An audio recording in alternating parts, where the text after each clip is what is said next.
State here.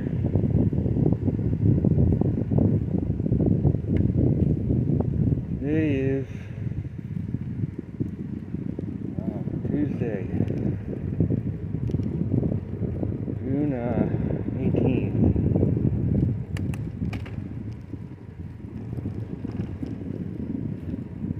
I'm back on my bicycle again here today as I continue to train for a long distance ride.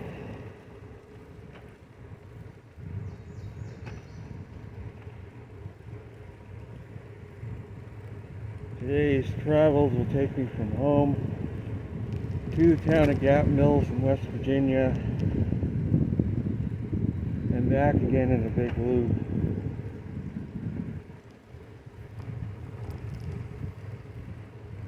And it is a fairly warm day, or temperatures. The thermometer read 90 degrees when I left the house, but there's not a whole lot of humidity, so it's not too bad out here.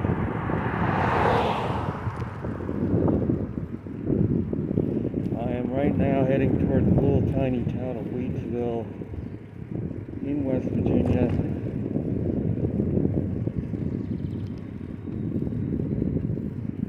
Down a road that follows this valley that I live in. And then I'm going to climb over Peters to get the mountain to get to Gap Mills. And then travel back home from Gap Mills on the other side of Peters along Route 3. Pick up 311, hit me back to Paint Bank. Again, I'll have to go over the mountain again a second time. But that is training.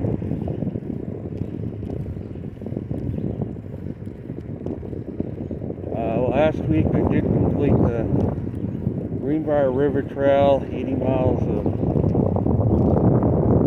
rail trail in West Virginia. I ended up losing my phone on the trail. Fell out of my bag behind the seat.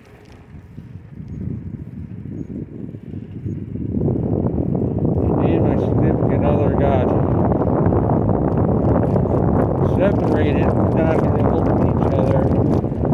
So I ended up riding from Cass all the way back to Marlinton. Ended up with a 56-mile day of riding.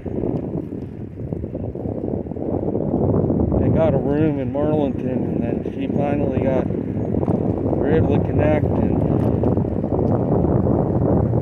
she ended up coming back to the room, dropping the dogs off at home. And then the next morning I had to be at work that afternoon, but I managed to find my phone and recover it. Somebody had found it on the trail, another cyclist or pedestrian, and turned it into the visitor center in town.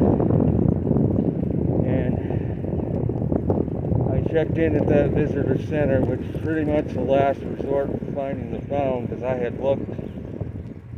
I rode back on the trail. So I'd lost it between Marlinton and mile marker 64. Rode that 8-mile section of trail and tried to find the phone, couldn't find it, rode back on Friday morning, and it turned out it was sitting at the visitor center the whole time.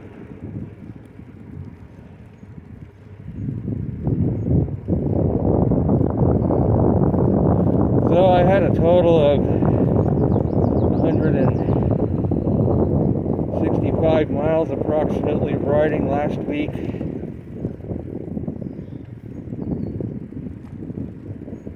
I'm back at it again today on Tuesday after working this past weekend, and yesterday I got called in for an extra day.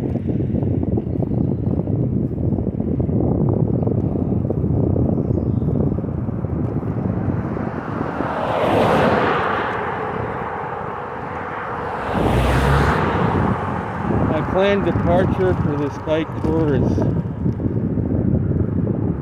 sometime after the 4th of July. I'm not sure the exact day yet.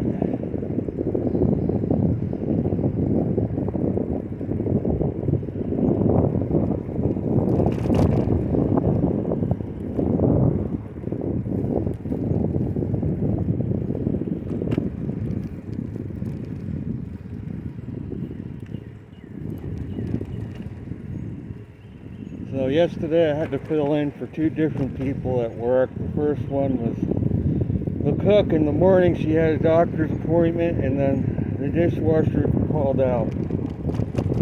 I ended up filling in for two people yesterday. And the manager was very appreciative. He allowed me to have a free meal on the house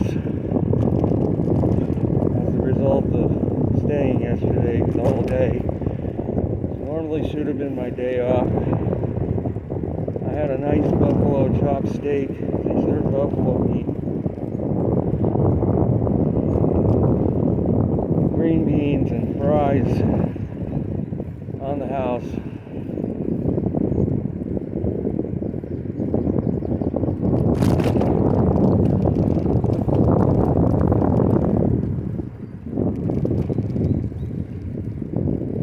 What I'm going to talk about today is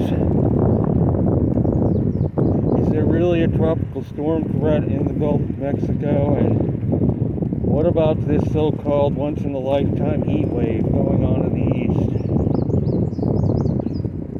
the eastern U.S. First of all, this tropical system, manufactured obviously,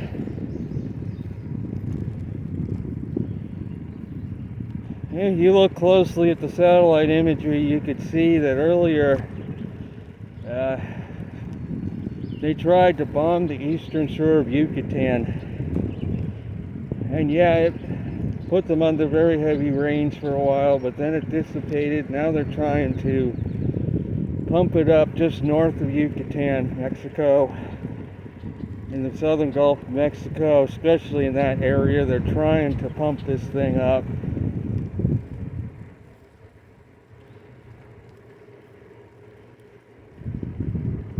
into a tropical storm at least.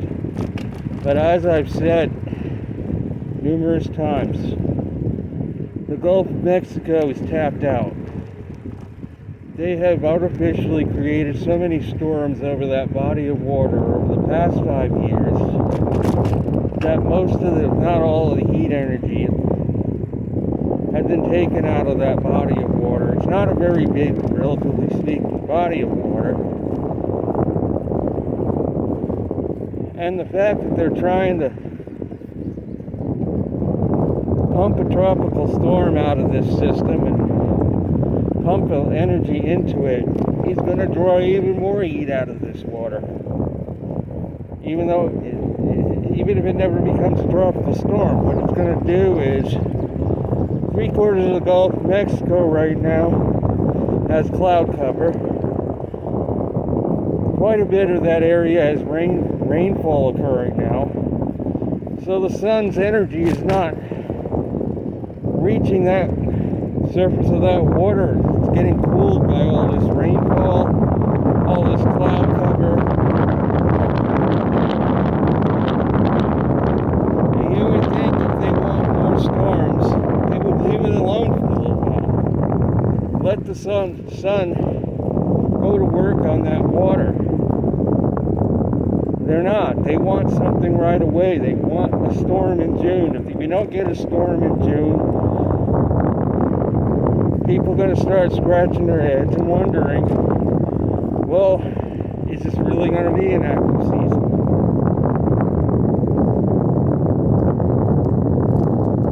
The storm has not been named yet. There's a broad center of circulation. Broad area circulation isn't going to get you a tropical storm. It's got to be over a compact area. It's a very broad area covering most of the Gulf. The moisture from this system is streaming all the way up into Mississippi, all the way up into southern Illinois, see clouds from this system. The reason why they're reaching so far is, again, because they're artificially injecting energy into it to try to enhance the convection, enhance the outflow, to try to get this thing to spin faster. So that at least they can get a name on this system. Although I think they're going to name it eventually anyway, even if it doesn't go up to the 35 miles an hour needed. Because you got to have something here in June, or their narrative isn't going to be totally satisfied with more severe storms and more storms every year, tied in with global warming.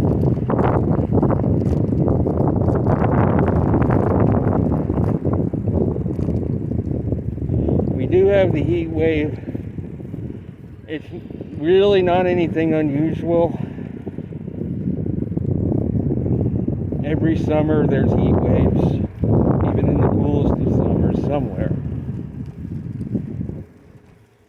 I say coolest of summers because they're getting snow out in Montana. I mean, not just a few flakes, they're getting inches of snow near the summer solstice in June.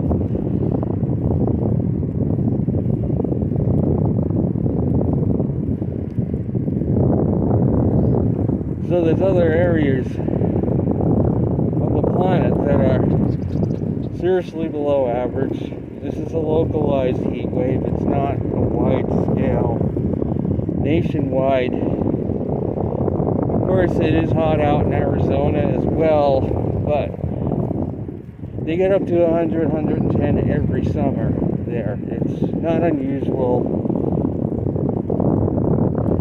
I've spent time in Arizona in June. Normally it gets up to 105, even 110 degrees there every day in the Phoenix area.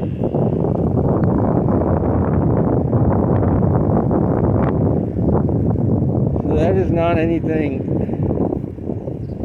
totally unusual. And global warming, it would cool them down in that area because we would get a monsoon flow most of the summer and a lot more rain in that region every summer than nowadays.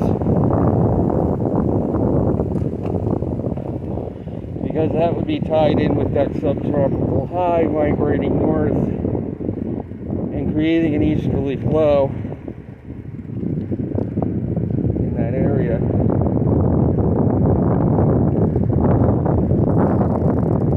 What a beautiful view here. Wide open.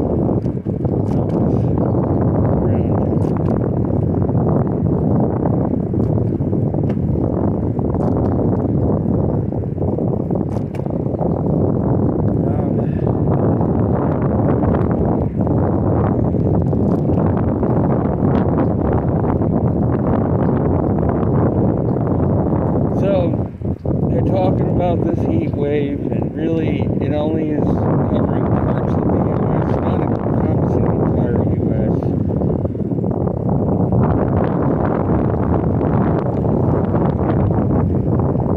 And it's due to a blocking anticyclone that is set up over the eastern Great Lakes. And it's not due to the subtropical high migrating north its usual position at all.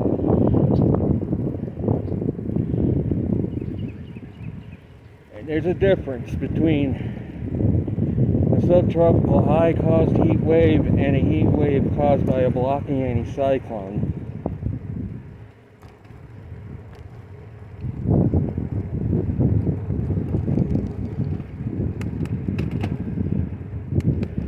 And a lot of this heat wave probably is related to all the solar flares we had last month.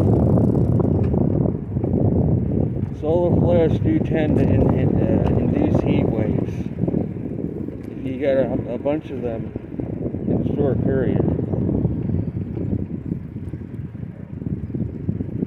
So this is where I got to make the right turn. Bring me over to Gap Mills. It goes over Peters Mountains, Route 15. This is my first time up this road.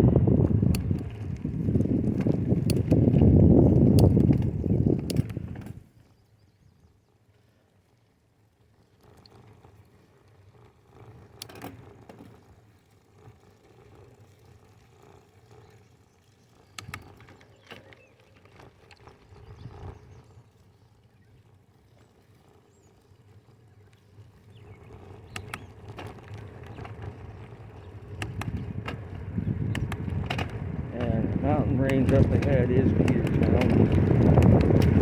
This road does eventually bring you up and over that. It's a really nice place. Off this road, called the Hanging Rock Observatory. It is about a mile hike to get to it off this road.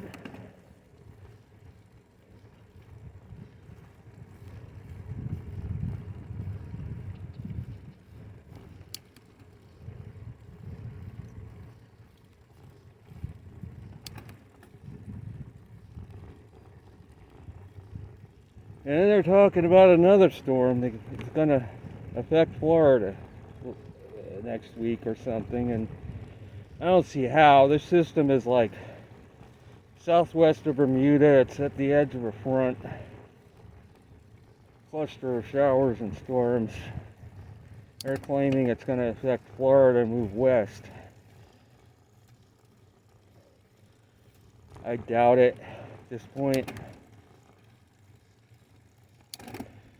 But as I said, there's all this talk that this system's going to develop, that system's going to develop, the models have this system developing, that system. And the models are all flawed because they're based on something that isn't really happening. This is man-made global warming. There's no such thing.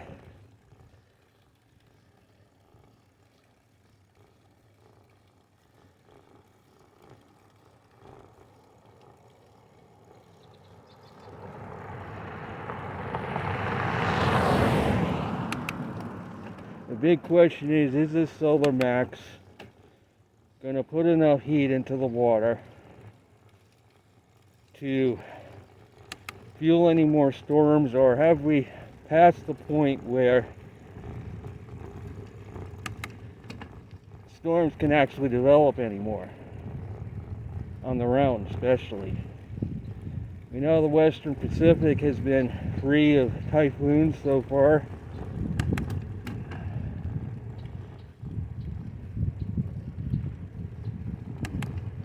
There's been really globally very little tropical storm activity going on in the northern hemisphere this year thus far.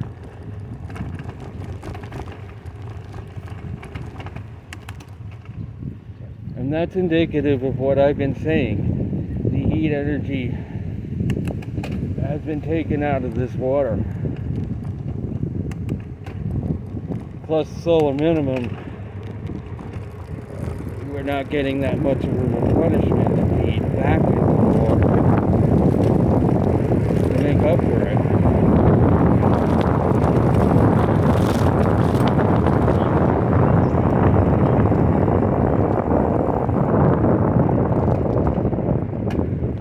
And out in the tropical Atlantic, beyond the Gulf of Mexico, there's not much going on right now. It won't be for the next couple of weeks. So we're going to get through June with nothing in the Atlantic, pretty much.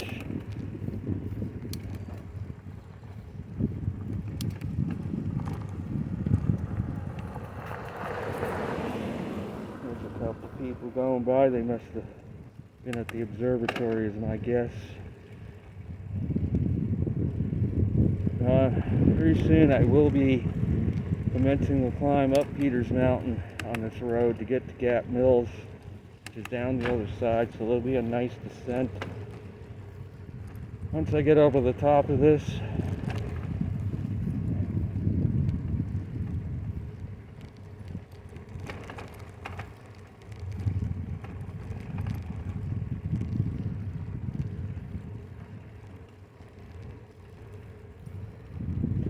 as far as this heat wave is concerned, it's unlikely to continue much beyond, as I said, 3 to 4 days in my last video, and I may be right when it comes to the northeastern U.S. because there is a backdoor cold front. They call it backdoor cold front coming because it comes down from the north and east.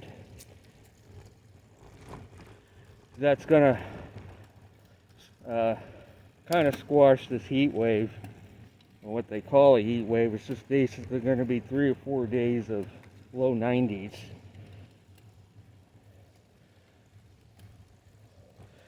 which for late June and mid to late June is not unusual, even for there.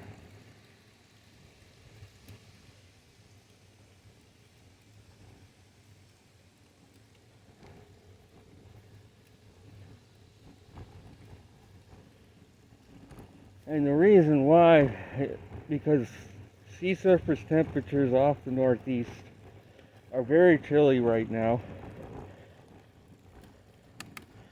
I read a post about people having to be rescued out of Old Orchard Beach in Maine because the water was simply too cold to go into. People were getting hypothermia, and they're claiming the water temperature there was near 60. People to be getting hypothermia on an 80-degree day from going in the water. Temperatures probably actually are in the upper 40s, maybe low 50s. To have that kind of impact, I'd say the water is colder than 60 degrees there. If people are having to be rescued from hypothermia on a very warm sunny day from going in the water, water must be ice cold, not even 60.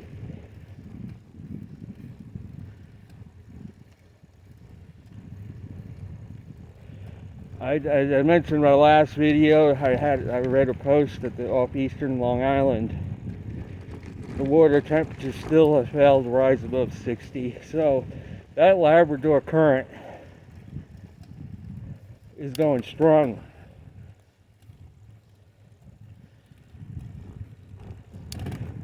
Stronger than it's been in recent years.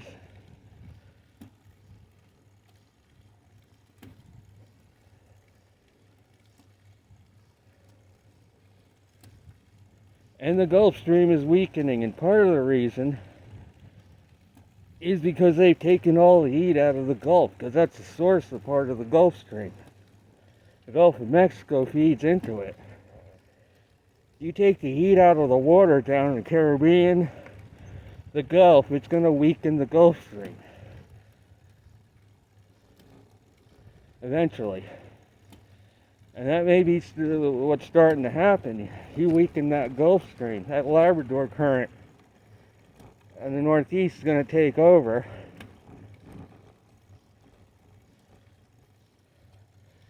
And flow all the way down, perhaps, to Hatteras, beyond even.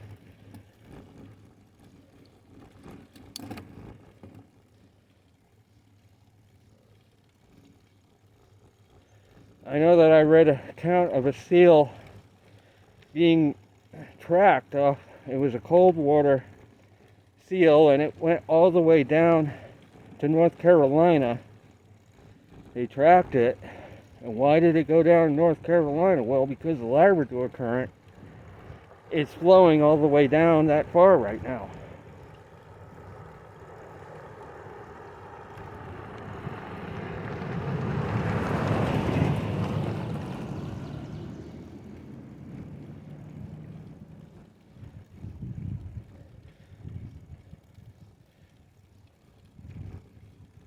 I'm still holding to it that overall, this summer's not going to be a hot one.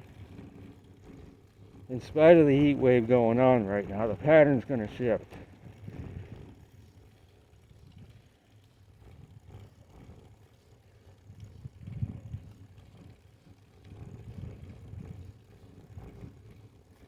They're only going to be able to control the MJO for so long.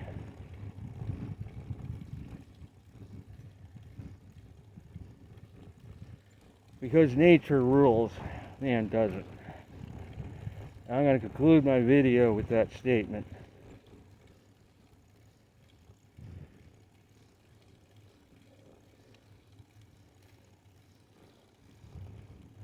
I'm going to take a brief break and sign off this video.